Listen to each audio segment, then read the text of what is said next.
And someone who has been predicting this, or at least warning about this, for a number of years now is Professor John Mearsheimer. He's the Wendell Harrison Distinguished Professor of Political Science at the University of Chicago and one of the most renowned scholars of international relations in the world. Thank you very much, Professor Mearsheimer, for speaking with us. It's my pleasure to be here. So let me start off by asking you, you're one of the few international scholars who's been warning about this potential invasion of Ukraine, that Russia is getting provoked by NATO's eastward expansion, and that at some point Putin will be forced to respond, and now he has. 50 days into this war, what is your assessment of how far this war has come, what Putin's motivations were to start it in the first place, and the reaction of the Western world to this war? Well, let's just start by talking about why Putin did what he has done. My view all along has been that this crisis, which now is an actual war, is all about the West's efforts to make Ukraine a Western bulwark on Russia's borders. It all started back in April 2008 at the NATO summit in Bucharest, where NATO announced that Ukraine and Georgia would become members of NATO at some point. The Russians, and Putin in particular, made it unequivocally clear at that time that this was crossing a red line. This was unacceptable. This represented an existential threat to Russia. They made that very clear. The crisis broke out on February 22nd, 2014, and the West responded by doubling down. And when President Biden moved into the White House in January of 2021, he went further than the Trump administration did in backing Ukraine. And we, in effect, were crossing a red line. We were presenting an existential threat to the Russians. And the Russians made this unequivocally clear to us, and we continued to double down. And the end result is on February 24th of this year, Putin invaded Ukraine. Now, many people say that Putin invaded Ukraine because he wants to conquer Ukraine and integrate it into a greater Russia. He's interested in recreating the Soviet Union. This is nonsense. There's no evidence to support that. This is all about NATO expansion and, more generally, the West's efforts to make Ukraine a bulwark, a Western bulwark on Russia's borders. So if that was the objective, that Putin wanted to send out a message to the West, to NATO, and to Ukraine, that Ukraine's membership of NATO for him is anathema. It's an existential threat, as you said. A limited war, a war which would have lasted a few weeks, like what we saw in Crimea in 2014, would have sent that message across. Now, as we approach the 50th day, and we're getting increasingly these reports of mass crimes in Bucha and at the railway station a few days ago, where does that leave Putin, just in terms of the objective that he set out to achieve and where he's placed now? Is he worse off today than he was 50 days ago? Well, it's very hard to say because this war has not played itself out yet. There's no question that he was pursuing what I would call a limited aim strategy. He wanted to conquer some territory in Ukraine, mainly in the east, and he was interested in either regime change or getting the existing regime to change its policy with regard to joining NATO or joining the West. There's no question that the Russian military forces have run into a buzzsaw with the Ukrainians. And this is because NATO, and especially the United States, has been supporting Ukraine all along and trying to turn Ukraine into a de facto member of NATO. That's why Ukraine has performed so well on the battlefield. So the Russians have had their hands full, but the Russians are doubling down now, and where this all leads is very hard to say. And you just want to remember, the Russians view what's happening in Ukraine as an existential threat. And if the Russians lose in Ukraine And at the same time, the West succeeds at strangling the Russian economy.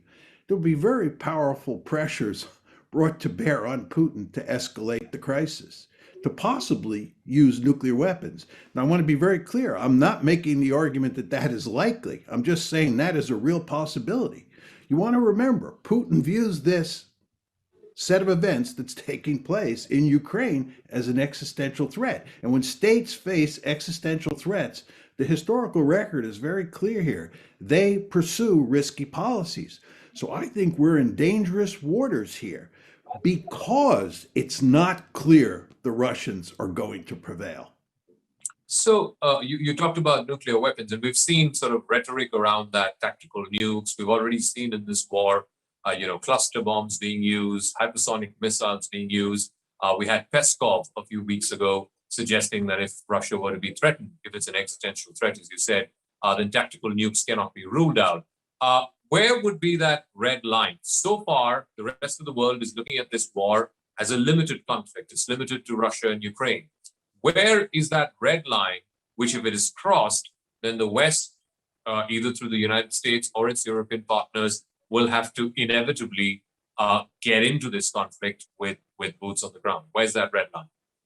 Well, it's hard to say definitively where the red line is, but it's very clear that if the Ukrainian military does very well against the Russian military in the upcoming offensive that the Russians are going to launch in eastern Ukraine, and the Russian forces are really being clobbered by all these Ukrainian drones and Javelin missiles and so forth and so on, and that all this Western intelligence that's being provided to the Ukrainians is a huge force multiplier. If the Russian military begins to fall apart, I think you're then going to be in a very dangerous situation.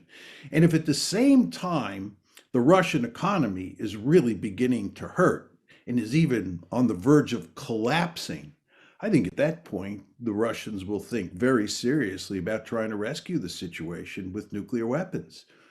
Again, I'm not saying that's likely, but I believe the West is playing with fire here. And more importantly, what we're doing is we're leading Ukraine down the path to destruction. I mean, if you look at what's happening in Ukraine, this is a catastrophe. And I've argued from the beginning.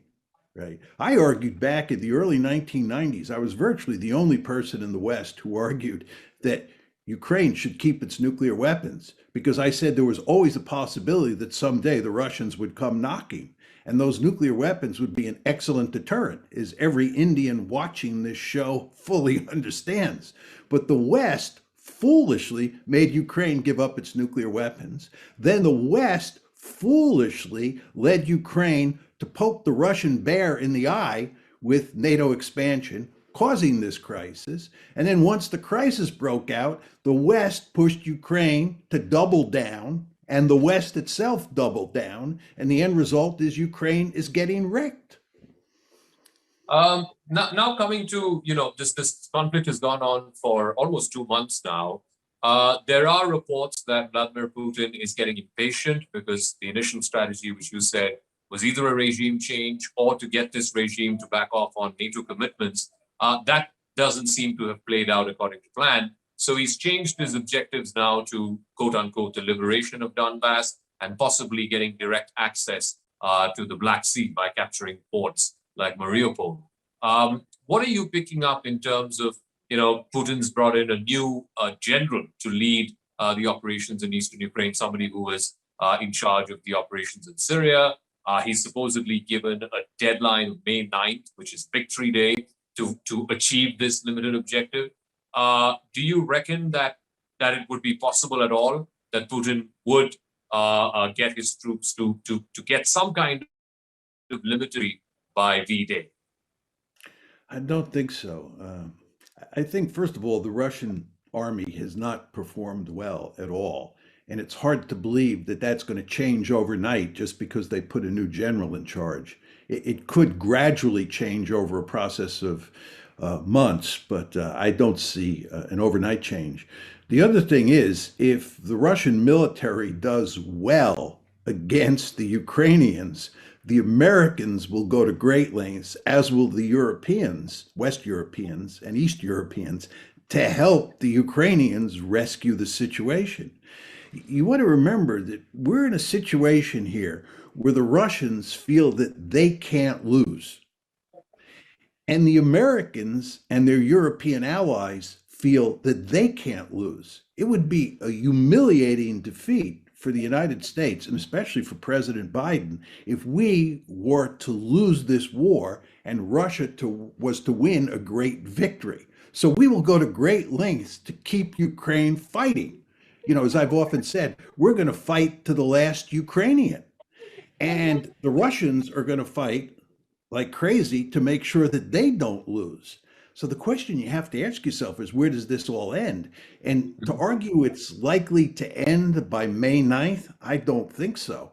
And in fact, there are a number of reasonable people in the United States and in Western Europe who are arguing that this war is likely to go on for years. It may go on at a lower level than it's now going on, but this war could go on for many years. And if you ask me, this is a prescription for disaster, because the potential for an accident or some sort of incident that brings the West into the fight, or creates a situation where nuclear weapons are used, is always there. And a war that's long facilitates big trouble.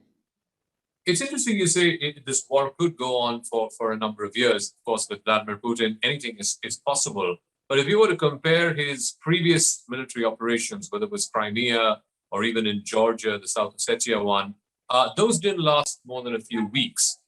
So two questions. One, given what we've seen of the Russian military and the sort of beating it's taken over the last a month and a half, do you see the propensity to continue this for a longer time? Or B, do you see that Putin now reassessing and making his limited objectives the liberation of Donbass and direct access to the sea, and then saying, okay, we've won? Because even when he invaded on the 24th of February, he called it a special military operation. It was not characterized as a war or a great patriotic war, as we've seen in the past. Well, a number of points. First of all, you compared this conflict in Ukraine with what happened in Georgia in August 2008. And you pointed out quite correctly, that was a quick war. And of course, when the Russians took Crimea in March of 2014, that happened very quickly. There was hardly any fighting. This is a fundamentally different situation because the Americans are backing the Ukrainians. The Americans abandoned the Georgians in 2008, and the Georgians were on their own, and they lost quickly. In 2014, with regard to Crimea, we didn't help Ukraine fight to keep Crimea. Here, the United States and its European allies, or its NATO allies, are deeply involved in the fight. And as you know, the United States has an enormous amount of sophisticated technology. It's an enormously rich country, and it can do a lot to help Ukraine stay in the fight. And I think that's what's happening here. Now, with regard to Putin, Putin has to stay in the fight. He can't lose. It would be a disaster for him politically, but it would be a disaster for his country. Again, he views this as an existential threat. So Putin, in my opinion, is not going to quit. I don't see the Americans quitting. And I don't think the Ukrainians have the agency by themselves to stop this one. And for that reason, I find it hard to see how this one comes to an end anytime soon. Now, I may be wrong. I've been wrong on a number of occasions in predicting how international events will play out. And I hope that I'm wrong here. I hope that they work out some sort of peace agreement and this war is put to rest. But I would not bet a lot of money on it. And I don't know many people who think that I'm wrong on this one. But again, I may be. What may that peace agreement, if at all one were to happen, what may be the broad contours of that peace agreement? What would Putin want to see in that peace agreement for him to say, okay, let's stop with the hostilities? Yeah, that's a great question. I mean, I believe that the solution to this whole problem has been there from the beginning. Uh, and the problem that we now face is it's hard to implement. But the solution is that Ukraine abandons any interest in becoming a part of NATO and becoming a Western bulwark on Russia's border. That means that the solution is for Ukraine to become a neutral country and to work out some sort of modus vivendi with Russia. Uh, Mhm. the fact is that Russia is a very powerful state. It's much more powerful than Ukraine. It can do enormous damage to Ukraine, as we're witnessing. And therefore, it's sad to say, but it's true. The Ukrainians really don't have much choice to accommodate the Russians to a large extent. Poking a stick in the Russians' eye is a prescription for disaster. So, a neutral Ukraine is the solution, and it's been the solution all along. But I don't see how you get a neutral Ukraine at this point in time, because a neutral Ukraine would be a victory for Russia, would be a victory for Ukraine too. But the problem is it would make the Americans and their European allies very unhappy because Ukraine would then not be in NATO. And furthermore, inside of Ukraine itself, it would make the far right very unhappy. This is why Zelensky has remarkably little maneuver room, because on his right are a large number of Ukrainians who don't want him to make any concessions to the Russians. And those far right elements in Ukraine, coupled with America's unwillingness to see Russia win in any way, means that Ukraine itself is unlikely to be able to push for neutral country. One of the fallouts, Professor Mearsheimer, of this, maybe it was not a consequence of this war, but certainly we have seen events play out in that way, is a coming together and a much more closer partnership between China and Russia. What may be the long-term sort of implications of that? Because even during the Cold War, the Soviet Union and China, there was a division between them. So that was okay by America because they didn't want the Soviet Union and China to come together. Whereas now, given the way this war has played out, and the Chinese president and the Russian president have called their relationship a friendship without limits, how worrisome would it be for the West and in particular for America if China and Russia were to come together in some form of a long-term strategic partnership? For the United States, there is one serious threat in the world today, and it's China. It is not Russia. China is a peer competitor. It threatens to be a regional hegemon in Asia.